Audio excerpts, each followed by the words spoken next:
अस्सलाम वालेकुम students. 10th class physics का चैप्टर 18 हम पढ़ने जा रहे हैं, जिसका आज फर्स्ट टॉपिक है 18.1 atom and atomic nucleus. Students, atom के बारे में बात करते हैं सबसे पहले, और एटम पे बात करने से पहले हम ये जान लेते हैं कि मैटर क्या होता है। अगर आपको याद हो तो आपको जूनियर ग्रेड्स के अंदर ये पढ़ाया जाता है कि anything that is occupied some space is known as matter. और फिर आप धीरे धीरे जैसी क्लासेस में बढ़ते चले जाते हैं, आपको ये बताया जाता है कि मैटर जो है वो एक्चुअल में उसकी 4 स्टेट्स हैं: सॉलिड, लिक्विड, गैस, प्लाज्मा। ठीक है, तो स्टूडेंट्स, मैटर की 4 स्टेट्स को अगर हम थोड़ा सा एलैबोरेट करके यहाँ देखें तो हमारे पास है solid, liquid, gas and the 4th state is plasma. ये पूरे का पूरा यूनिवर्स इन 4 स्टेट्स पे मुश्तमिल है।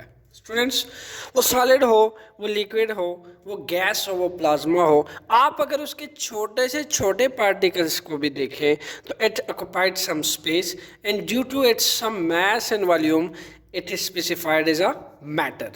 ओके, अब हम बात करते हैं एटम की।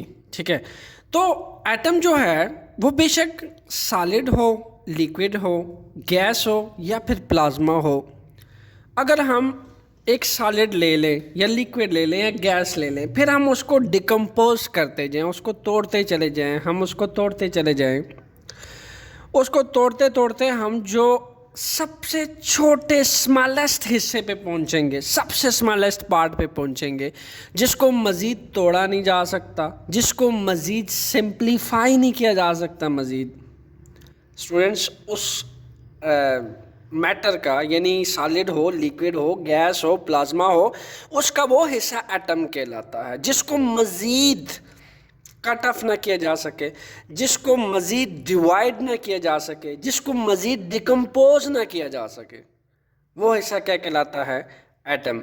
स्टूडेंट्स, ये जो मैंने अभी डिफाइन किया एटम को, ये वो डिफिनीशन है जो किसी वक्त, पुराने वक्तों में जानी जाती थी, जब एटम को इतना गौर से झंझोड़ा नहीं गया था। ठीक है, इसीलिए एटम को कहा जाता है कि एटम जो है वो एक ग्रीक लैंग्वेज के वर्ड से बना है। ठीक है, एक ग्रीक वर्ड है जो कि वो बना है एटमोस। एटमोस। अब स्टूडेंट्स, एटमोस का क्या मतलब है?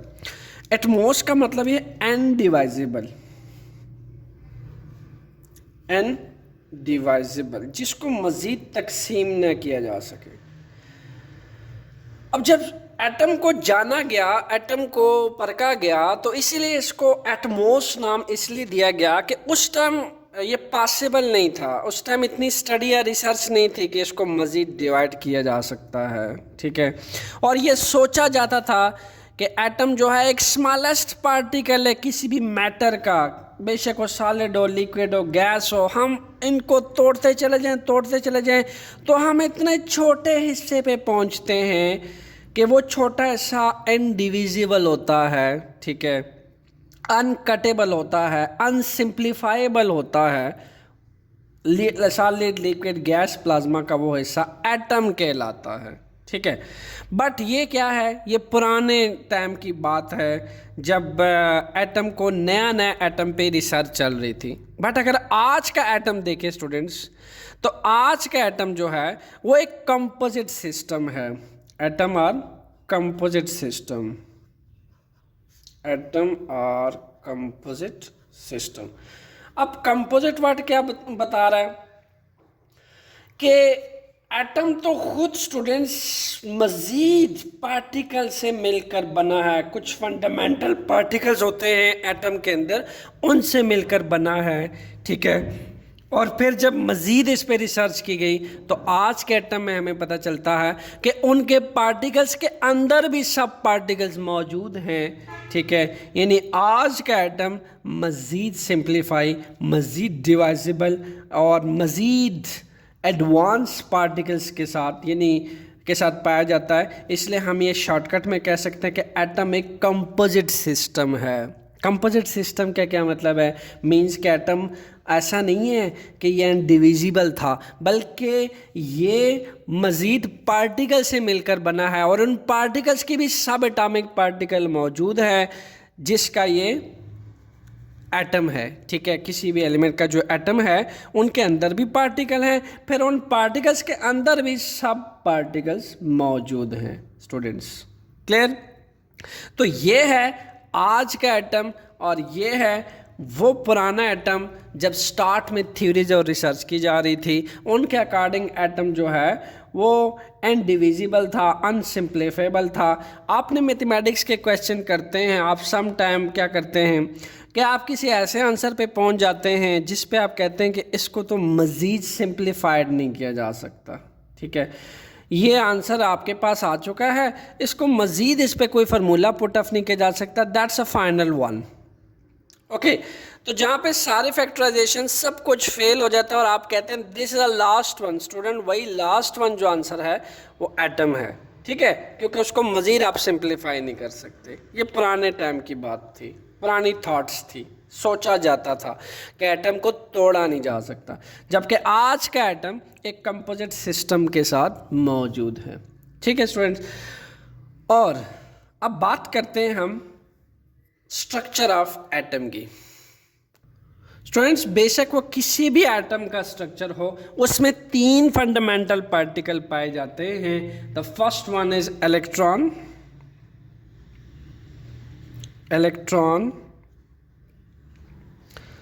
the second particle is proton, the third one is neutron। ये 3 फंडामेंटल पार्टिकल किसी भी एटम का पार्ट होते हैं, फंडामेंटली यानी कंपल्सरी पाए जाते हैं। आइए अब बात करते हैं इनके मैसेस की, बात करते हैं इनके यूनिट्स की, बात करते हैं इनके चार्ज कूलम की, लोकेशंस की, ये कहाँ कहाँ पाए जाते हैं और इनका मैस का कंपैरेटिव स्टडी करते हैं। स्टूडेंट्स जो इलेक्ट्रॉन्स के अगर मैस की बात की जाए, the mass of electrons, proton and neutrons, तो देखा जा सकता है इलेक्ट्रॉन का मैस होता है 9.108 multiply 10⁻⁻28 gram. That one, this is the mass of electrons. What about the mass of protons? The mass of proton is about 1.672 multiply 10⁻⁻24 gram. And what about neutrons? Neutrons को अगर देखा जाए 1.674 multiply 10⁻⁻24 ग्राम। Okay, mess की अगर बात की जाए तो यहाँ देखा जा सकता है स्टूडेंट्स जो इलेक्ट्रॉन का मैस है it's very very less is compare to the mass of proton. How is that? आपको ये वाले तो बता रही है कि 9.108 है और यहाँ पे 1.672 है, लेकिन अगर आप 10⁻⁻ देखें तो स्टूडेंट्स यहाँ पे 10⁻⁻28 है, यहाँ पे 10⁻⁻24 है, यानी कि यहाँ पे कोई 10,000 का फ़र्क आपके पास आ रहा है। ठीक है, 10,000 टाइम जो है इलेक्ट्रॉन का मैस जो है वो प्रोटॉन से छोटा है। ठीक है, बिकॉज 10⁻24 में अगर आप 10⁻25, 10⁻26, 27, 28 क्लियर, तो ये आपके पास 10,000 ऑलमोस्ट बनते हैं। ठीक है, 10,000 टाइम इसका मैस छोटा है, जबकि प्रोटॉन और न्यूट्रॉन्स के मैसेस ऑलमोस्ट सेम है। ठीक है, तो हम ये कह सकते हैं कि इन दोनों का मैस अगर एडअप करें तो स्टूडेंट्स वो इस न्यूक्लियस का एक कंसिडरेबल मैस होता है, और इन दोनों के मैसेस को एडअप करने के बाद जो इलेक्ट्रॉन का मैस होता है वो न्यूक्लियस के मैस की निस्बत इग्नोरेबल होता है, उसको इग्नोर कर दिया जाता है। अमूमन पेपर में क्वेश्चन पूछा जाता है कि why the mass of proton and neutrons is considerable as the mass of atom। तो इसका आंसर जस्ट ये है कि चूंकि आप देखा जा सकता है proton and neutrons both are located in the nucleus, okay. और इसके साथ साथ their masses are given 1.672 multiply 10⁻24। if we combine the masses of proton neutrons then it is considered to be a massive, more massive as compared to the mass of electron, and mass of electron is ignorable as compared to the mass of proton and neutrons because it's too much small, that's why we ignore that value। so इसलिए हमें कहते हैं कि आपके पास जो nucleus है वही electrons का एक कंसंट्रेटेड मास, या आप यूँ कह लें कि जितना भी एक एटम का मास होता है सारा कन्फाइंड होता है न्यूक्लियस के अंदर, क्योंकि इलेक्ट्रॉन का मास जो है वो जो ऑर्बिट्स में घूमते हैं इलेक्ट्रॉन्स उनका मास टोटली इग्नोरेबल है मास ऑफ प्रोटॉन से। So that's why whole mass सारा का सारा कंसिडर किया जाता है, या कंसंट्रेटेड मास सारा का सारा न्यूक्लियस में होता है। सो स्टूडेंट्स, अगर यूनिट की बात की जाए तो इलेक्ट्रॉन के ऊपर जो हमेशा यूनिट चार्ज होता है दैट इज़ ऑलवेज -1, माइनस का चार्ज होता है। प्रोटॉन के ऊपर हमेशा प्लस का चार्ज होता है, क्लियर। और इसके साथ साथ न्यूट्रॉन के ऊपर 0 चार्ज होता है, उसके ऊपर किसी टाइप का चार्ज नहीं होता, ओके। इसी तरीके से अगर इन इलेक्ट्रॉन्स, प्रोटॉन्स और न्यूट्रॉन्स के चार्ज का मैग्नीट्यूड फाइंड किया जाए, ठीक है, what's about the magnitude of that charge, ठीक है, चार्ज कितना चार्ज कूलम मौजूद होता है इनके ऊपर, charge coulomb. Keep in mind हमारे पास -1.6022 मल्टीप्लाई 10⁻⁻19 कूलम होता है अन इलेक्ट्रॉन्स, और प्रोटॉन के ऊपर पॉजिटिव चार्ज होता है और उसका मैग्नीट्यूड होता है +1.6022 मल्टीप्लाई 10⁻⁻19 कूलम चार्ज होता है। ये इन चार्जेस का मैग्नीट्यूड है, चूँकि न्यूट्रॉन के ऊपर कोई चार्ज नहीं होता इसलिए उसका मैग्नीट्यूड भी नेग्लिजिबल होता है, उसका मैग्नीट्यूड नहीं होता। और स्टूडेंट, इसके साथ साथ अगर हम लोकेशन की बात करते हैं ये कहाँ कहाँ पाए जाते हैं, keep in mind electrons in spherical paths जिनको ऑर्बिट्स या सेल कहा जाता है। इलेक्ट्रॉन स्फेरिकल पाथ्स और ऑर्बिट्स में रिवॉल्व करते हैं, सो इनकी लोकेशंस क्या होते हैं, ऑर्बिट्स होते हैं। इलेक्ट्रॉन्स की लोकेशन हमेशा ऑर्बिट्स होती है। इसी हिसाब से अगर आप प्रोटॉन की बात करें तो they always located in nucleus, neutrons की बात करें they also located in nucleus. So protons are located in nucleus and neutrons are also located in nucleus, okay students. So हमने स्ट्रक्चर के लिहाज से क्या सीखा कि हमारे पास 3 फंडामेंटल पार्टिकल होते हैं किसी भी एटम के अंदर, that is electron, proton, neutrons.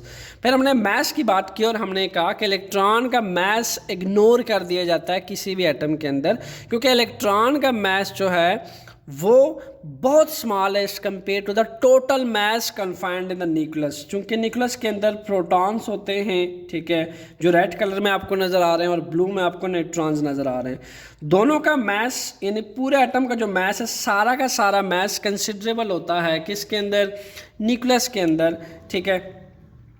तो इन दोनों का मास इतना ज़्यादा होता है कि इनके मुकाबले में जो मास ऑफ इलेक्ट्रॉन है ये इग्नोर कर दिया जाता है, बिकॉज ये बहुत बहुत बहुत छोटा होता है, दैट्स वाई इट्स इग्नोरेबल।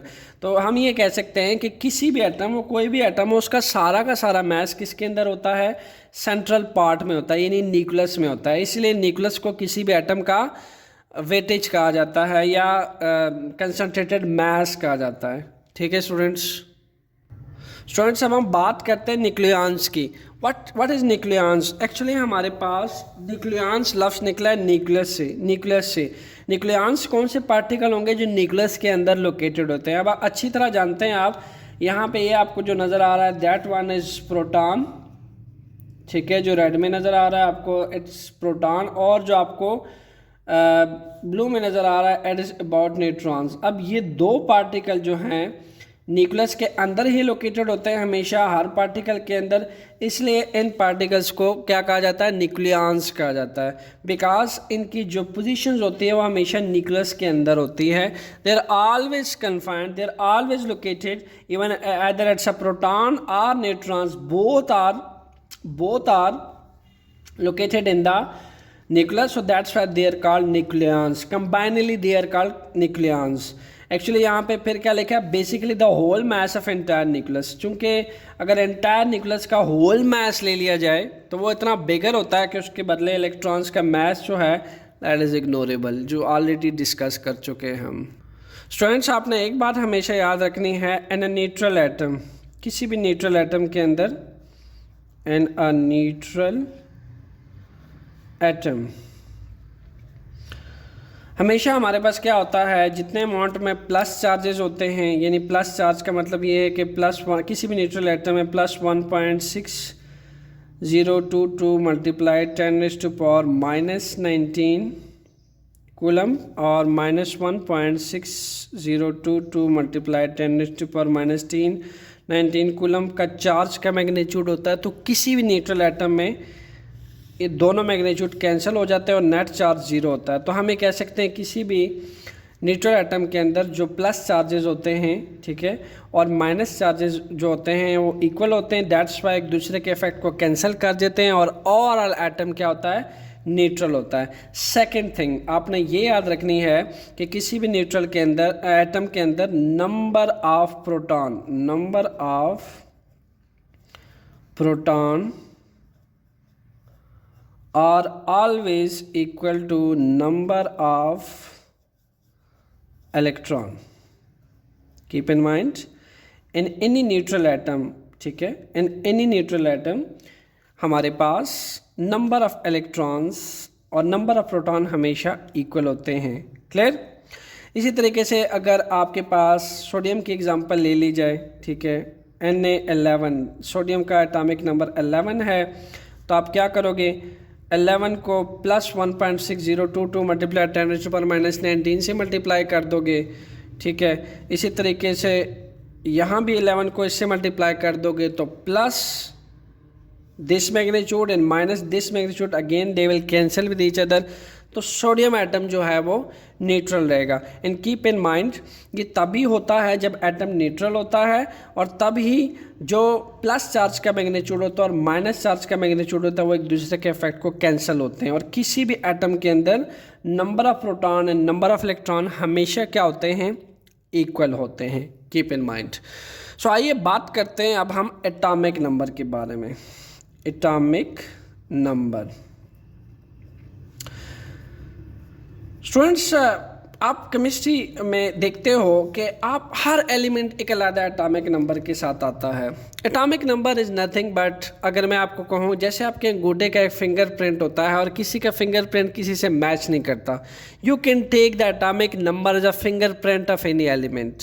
ये किसी भी एलिमेंट का फिंगरप्रिंट होता है, यानी हर एलिमेंट के एटॉमिक नंबर एक दूसरे से चेंज्ड है। आइए आप देखते हैं एटॉमिक नंबर है क्या एक्चुअली।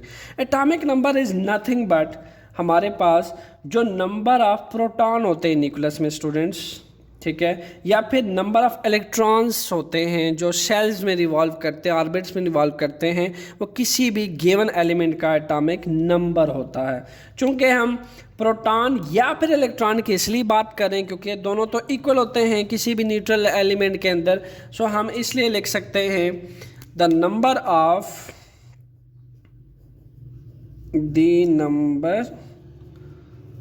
ऑफ प्रोटॉन और electron, okay, the number of proton और इलेक्ट्रॉन्स in any atom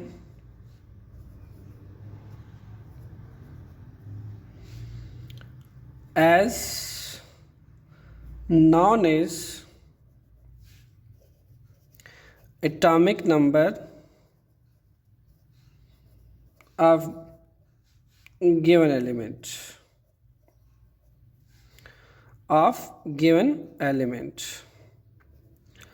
आइए अब इस पे एक एग्जांपल करके देख लेते हैं। एटॉमिक नंबर के बारे में एक और चीज़, इसको स्टूडेंट रिप्रेजेंट किया जाता है जेड सिंबल से। ठीक है, सिंबॉलिकली हम एटॉमिक नंबर को जेड से रिप्रेजेंट करते हैं। ठीक है, यानी आपको अगर कह दे जाए जेड नंबर, तो आपने समझना है कि आपको जेड नंबर किसी भी एलिमेंट के नंबर ऑफ प्रोटॉन गिवन है या फिर इलेक्ट्रॉन गिवन है। अगर आपको जेड नंबर दे दिया जाए, अगर आपको कह दे जाए प्रोटॉन है, तो आप अंडरस्टूड हो जाएंगे कि आपको नंबर ऑफ इलेक्ट्रॉन्स भी गिवन दे दिए गए हैं, because they are always equal in any element. So atomic number actually हमारे पास एक एग्जांपल ले लें। लेट सपोज अगर मैं सोडियम की ही बात करूं अगेन, ठीक है, और मैं कहूं कि सोडियम में कि न्यूक्लियस में 11 प्रोटॉन है। ठीक है, तो यह अब अंडरस्टूड सी बात हो जाएगी कि उसके शेल्स में 11 ही इलेक्ट्रॉन रिवॉल्व करेंगे। तो हम ये क्या कह सकते हैं, ये जो 11 प्रोटॉन है सोडियम के न्यूक्लियस के अंदर, ये इसका क्या है एक्चुअल में, atomic number.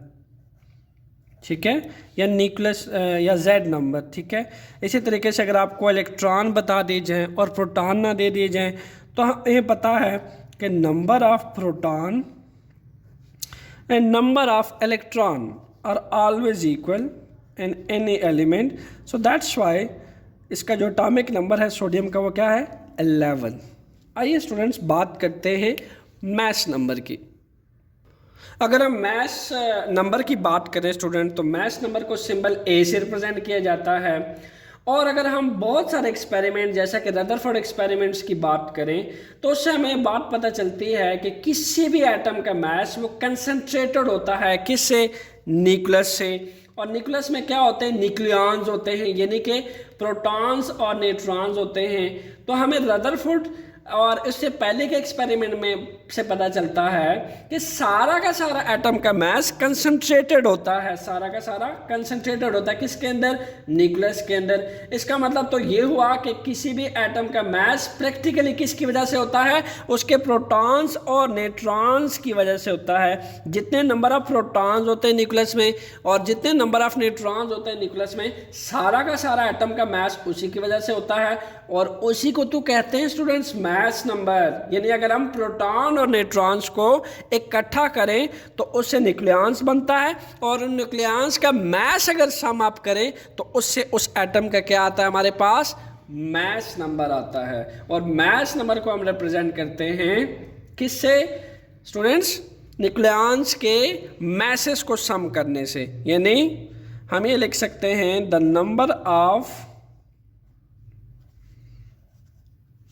Proton plus charge and neutrons neutral and nucleus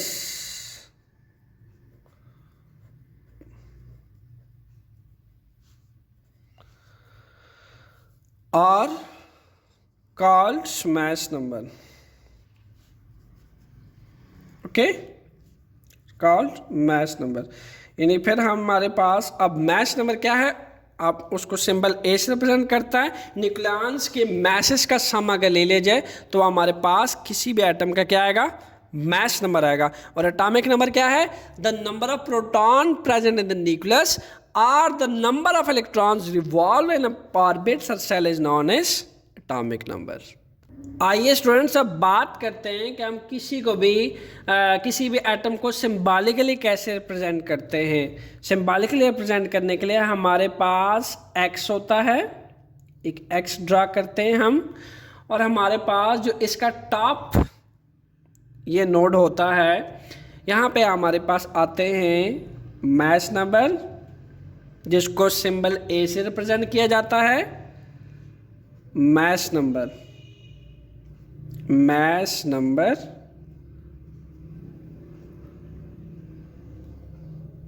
और सेकंड क्लास का जो बॉटम साइड होता है वहाँ पे हम एटॉमिक नंबर लिखते हैं। और ये Z जो है इसको हम एटॉमिक नंबर को रिप्रेजेंट करने के लिए इस्तेमाल करते हैं।